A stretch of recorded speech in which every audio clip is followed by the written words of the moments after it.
Whether you're a devoted fan or just want to experience your first performance, head to South Central Iowa to hear the sounds of opera music. For a few magical weeks each summer, Des Moines Metro Opera comes to life right here at the Blank Performing Arts Center with world-class performers and productions. Maestro, if you please.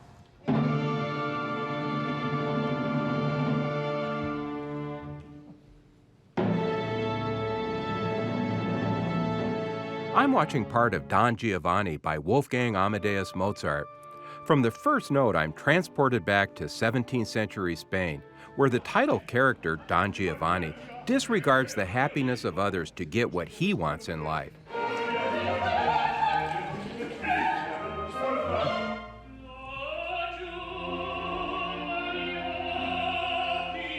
Just so you know, I don't understand the Italian being sung. I can tell you a bit about the plotline because I'm reading the English supertitles projected above the stage. Don Giovanni is one of the 3 operas performed in repertoire during this particular season of the Des Moines Metro Opera, which runs late June through early July. An audience can come to our festival and they can see one opera on Friday, one on Saturday, and another one on Sunday. This has been a formula that's been very popular with audiences for 40 years because it's user-friendly. The formula works well for those traveling from out of town. This couple, attending the pre-opera Sunday brunch in the theater's lobby, drove in from Chicago. Last year, first time. We saw all 3.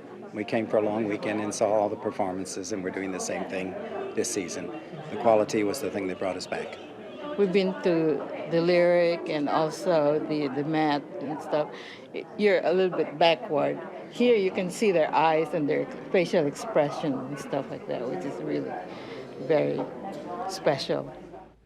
Performer Michael Mays, who plays Don Giovanni, agrees. I've sung with the Nashville Opera, Michigan Opera Theater, Fort Worth Opera, which is my home company.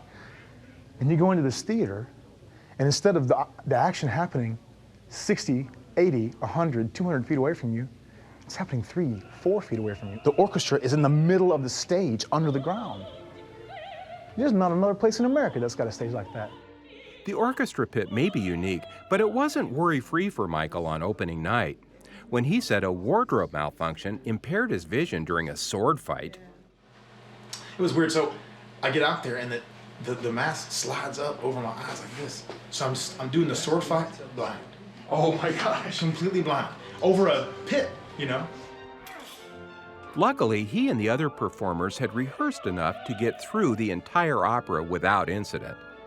While the cast and crew prepare for the opera, so does much of the audience. The Des Moines Metro Opera offers audience members a same-day pre-performance class to learn more about the story they'll see. This was a very popular story in Europe at the time. It was a trusty standby at theaters, one that they put on when they wanted to attract big audiences. Oh my goodness, it still works, wow. The class can be helpful to beginners like me, but I wasn't the only first-timer. And what are you looking forward to? The whole experience, the costumes, the singing, the set, everything. I'm just open to new experience, and this is a new experience, so I'm excited. Because I didn't realize that this was going on here even. A lot of people may be surprised to learn that Iowa has an internationally recognized opera company, and that its home and performing arts center is in Indianola, population about 15,000. We do auditions every year, 800 auditions live around the United States for performers, both for our main stage and for the Apprentice Artist program. We have 200 employees or more every season who come to our festival to work with us either as singers, orchestral musicians, craftspeople, technicians, backstage folks, you name it. It takes a campus setting to house that many people. Michael says many in the opera are housed in dormitories on the Simpson College campus, within walking distance of the theater. And not all hail from out of state.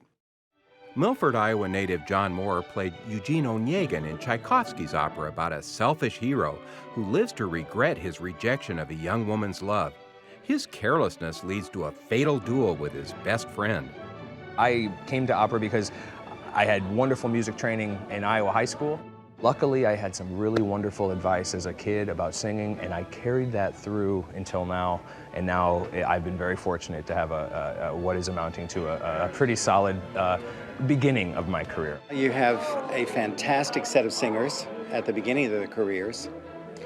Young, elegant singers and actors that actually look the parts.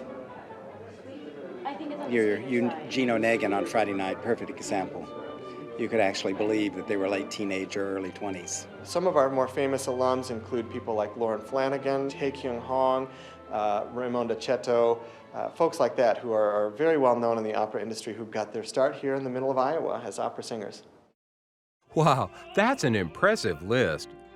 Back to what's happening on stage today. I'm anxious to see how our evil leading character gets his due in the end. The pure drama is simply captivating.